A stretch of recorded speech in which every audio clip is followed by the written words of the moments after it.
برادران اسلام، آج کے درس میں ہم ابدیت سیدنا محمد مصطفیٰ صلی اللہ علیہ وسلم کے بارے میں عرض کریں گے کہ حضور صلی اللہ علیہ وسلم کی تمام صفتوں میں سے سب سے جامع معنی قابل صفت جو ہے وہ عبد ہے۔ اسی لیے علماء نے کہا ہے کہ جیسے اللہ پر خدا پہ اس کی خدائی کی انتہا ہے، میرے مدنی پر عبدیت کی انتہا ہے۔ اس لیے آپ سارے قرآن پاک میں نظر ڈالیں، اللہ تبارک و تعالی نے جہاں بھی ان کو یاد فرمایا تو صرف لفظ عبد سے، نام بھی ساتھ نہیں۔ جیسے فرماتے ہیں سبحان الذی اسری بعبدہ، اسی طرح فرمایا الحمدللہ الذی انزل علی عبدہ الکتاب، اور اسی طرح فرمایا تبارک الذی نزل الفرقان علی عبدہ، اور اسی طرح فرمایا وَأَوْحَى إِلَىٰ عَبْدِهِ مَا أَوْحَىٰ۔ تو معنی یہ ہے کہ صرف عبد کی صفت سے ذکر کیا جائے تو اس سے مراد ہوتے ہی حضور صلی اللہ علیہ وسلم۔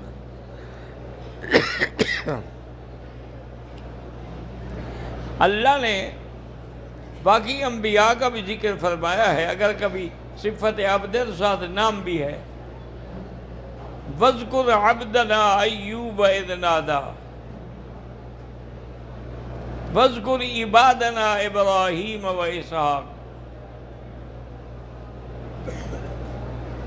وَاذْكُرْ عَبْدَنَا دَاؤُودَ ذَا الْأَيْدِ، یعنی ساتھ نام بھی ہے۔ ذکر رحمت ربک عبدہ زکریا،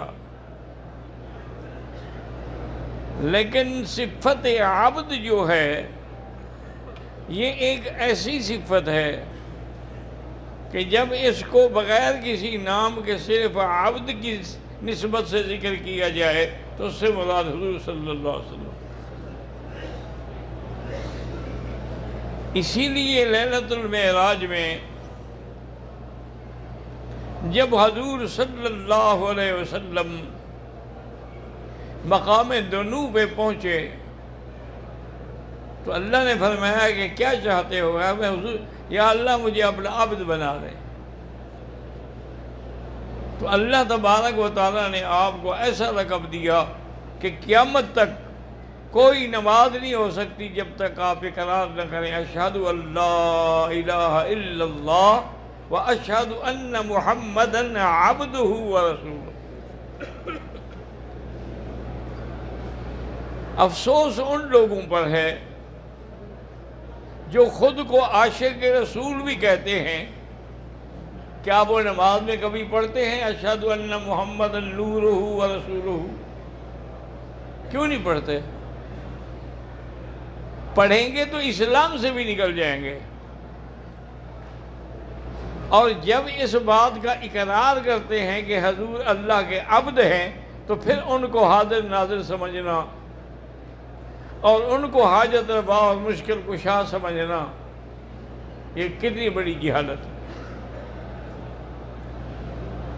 بلکہ وہ تو یہ کہتے ہیں کہ جی ظاہر میں تو اب آپ عبد ہیں لیکن اندر سے آپ نور ہیں، اور وہ استدلال کرتے ہیں ایک قرآن کی آیت سے کہ قد جاءکم من اللہ نور و کتاب مبین۔ وہ کہتے ہیں یہاں دو چیزیں ہیں، نور اور کتاب۔ تو نور سے مراد محمد مصطفیٰ ہے اور کتاب سے مراد جو ہے وہ اللہ کا قرآن ہے۔ یہ بھی انہوں نے ترجمہ اپنے سینے کے زور سے کیا ہے، ورنہ پوری آیت پڑھتے تو یہ غلطی نہ لگتی۔ یہدی بہ اللہ، بہ ضمیر مفرد ہے، اگر یہ دو چیزیں ہوتی تو اللہ فرماتے یہدی بہما، بہی تو نہ ہوتا نا، تو معلوم ہوا کہ نور اور کتاب ایک چیز ہے، دو چیزیں نہیں ہیں۔ اللہ نے قرآن پاک کو بھی نور فرمایا ہے، اللہ نے ایمان کو بھی نور فرمایا ہے۔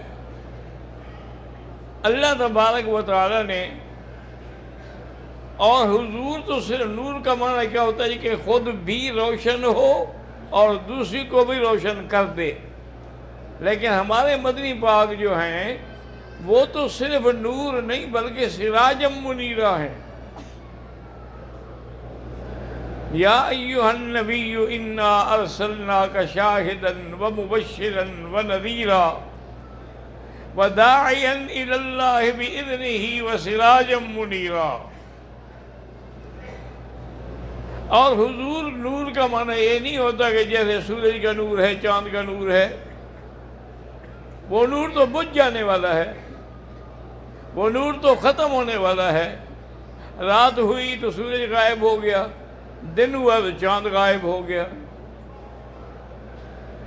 لیکن حضور پاک صلی اللہ علیہ وسلم کے نور سے مراد ہے کہ آپ بشر ہیں لیکن نور نبوت ہے، چونکہ اللہ نے قرآن پاک میں کافروں کا ایک اعتراض نقل کیا ہے کہ ہم کیوں ایمان نہیں لے آتے۔ وَمَا مَنَعَ النَّاسَ أَن يُؤْمِنُوا إِذْ جَاءَهُمُ الْهُدَىٰ إِلَّا أَن قَالُوا أَبَعَثَ اللَّهُ بَشَرًا رَسُولًا۔ وہ کہتے ہیں کہ اللہ نے ایک بشر کو رسول کیوں بنایا؟ آپ بھی ذرا غور کر کے دیکھیں کہ یعنی کافر جو تھے وہ بشریت کے تو قائل تھے لیکن نبوت کے منکر تھے، اور ہمارا جاہل جو ہے یہ نبوت کا تو قائل ہے، بشریت کا منکر ہے۔ آپ بتائیں فرق کیا ہو گیا؟ کہ وہ بشریت مانتے ہیں کہ آپ بشر ہیں، آپ ابن عبداللہ ہیں، آپ ابن عبد المطلب ہیں، آپ قریشی ہیں، آپ ہاشمی ہیں، لیکن نبی نہیں مانتے۔ ان کے عقیدہ یہ ہے کہ بشر نبی نہیں ہو سکتا۔ ہمارے جاہل کہتے ہیں جو نبی ہے وہ بشر نہیں ہو سکتا۔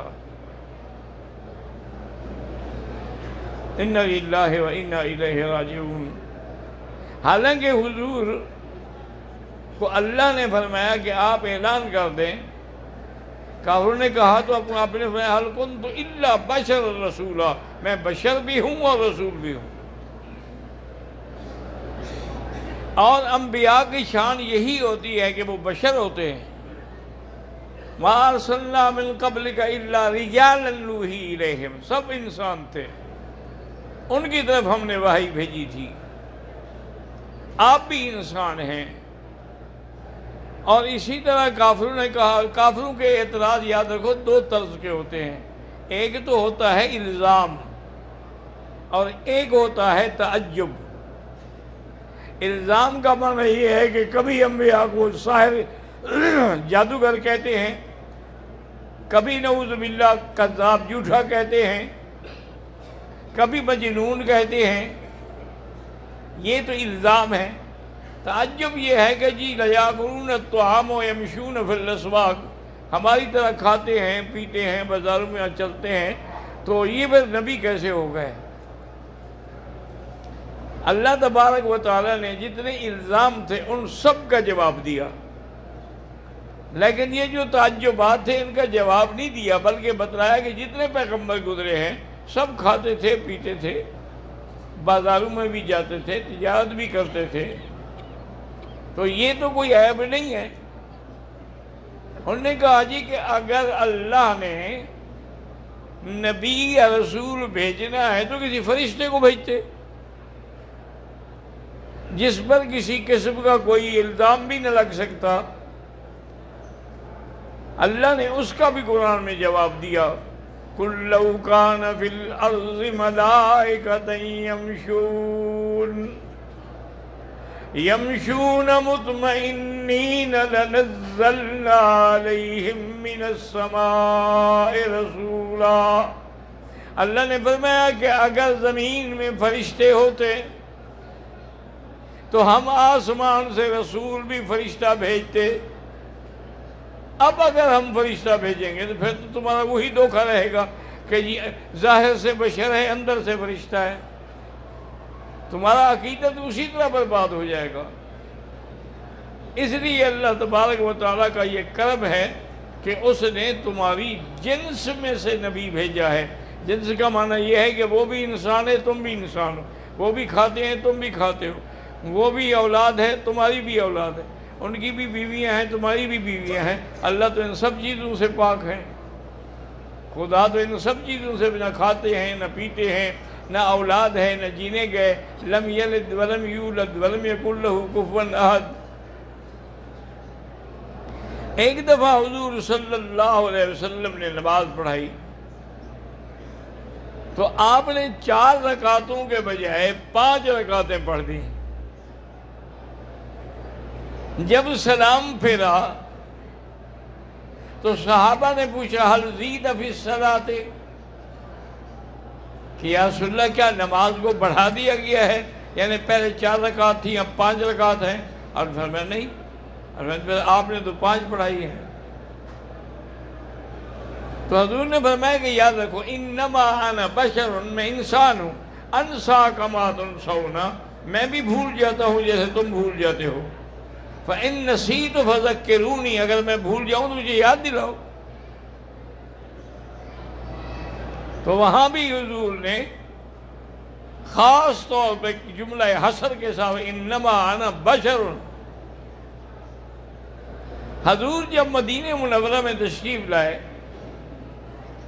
تو دیکھا کہ انصار مدینہ جن کے باغ تھے نا کھجوروں کے بڑے، تو وہ تعبیر نخل کر رہے تھے، یعنی ایک سے مادہ لے کے دوسرے میں ڈالتے تھے وہ۔ حضور نے فرمایا یہ کیا کرتے ہو؟ انہوں نے کہا حضور یہی ہمارا طریقہ چلا رہا ہے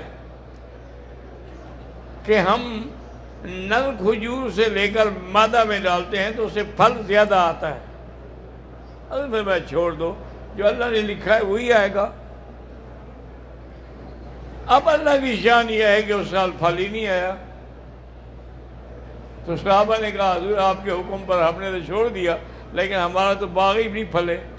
اور فرمایا انما انا بشر اذا امرتکم من دینکم فخذوہ، میں انسان ہوں، اگر میں تمہیں دین کی بات کروں وہ تو پکڑ لو، لیکن دنیا کی بات کروں تو اس میں تم آزاد ہو، تم اپنے معاملات کو خود فیصلہ کرو۔ اسی طرح سیدہ عائشہ صدیقہ رضی اللہ تعالی عنہ فرماتی ہیں کہ حضور صلی اللہ علیہ وسلم رات کو تہجد میں اتنی لمبی لمبی نماز پڑھتے تھے کہ میں حیران ہو جاتی تھی۔ صحابہ نے پوچھا تھا کہ حضور رات کو کتنا پڑھتے ہیں؟ فرمایا کان یصلی اربعا 4 رکعت کر کے پڑھتے تھے، یعنی 8 رکعت۔ فلا تسأل عن حسنہن وطولہن، حضور کی نماز کا حسن و جمال کیا پوچھتے ہو؟ اسی روایت کو بعض لوگوں نے یہ بنایا کہ بھی تراویح کی 8 رکعتیں ہیں، حالانکہ یہ تو گھر کی بات ہو رہی ہے، تراویح تو مسجد میں پڑھی جاتی ہے۔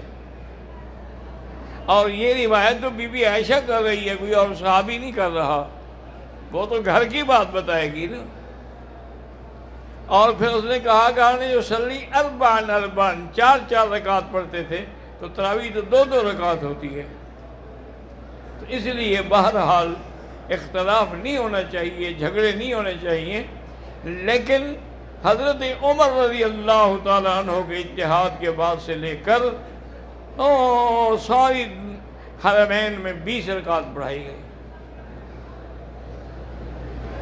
اب یہ ہے کہ بی بی نے عرض کیا کہ یا رسول اللہ آپ ساقی کوثر بھی ہیں، آپ شافع محشر بھی ہیں، آپ سب سے پہلے جنت کا دروازہ بھی کھولیں گے، پھر اتنی مشقت کیوں کر رہے ہیں؟ غفر اللہ لک ما تقدم من ذنبک وما تأخر۔ حضور نے فرمایا افلا اکون عبدا شکورا، کہ عائشہ کیا میں اپنا اللہ کا شکر گزار بندہ نہ بنوں جس نے مجھے یہ مقام اور یہ شان دی ہے؟ تو وہاں بھی حضور صلی اللہ علیہ وسلم نے واضح فرمایا کہ افلا اکون عبدا شکورا۔ اسی طرح کسی شاعر نے بھی کہا ہے کہ محمد بشر لیس کالبشری، الیاقوت حجر لیس کالحجری۔ جیسے یاقوت جو ہے وہ بھی ایک پتھر ہے، لیکن وہ اور پتھروں کی طرح نہیں ہے۔ بعض لوگ اس کی صفائی کو دیکھ کے سمجھتے ہیں کہ یہ شیشہ ہے، حالانکہ شیشہ الگ چیز ہے، پتھر الگ چیز ہے۔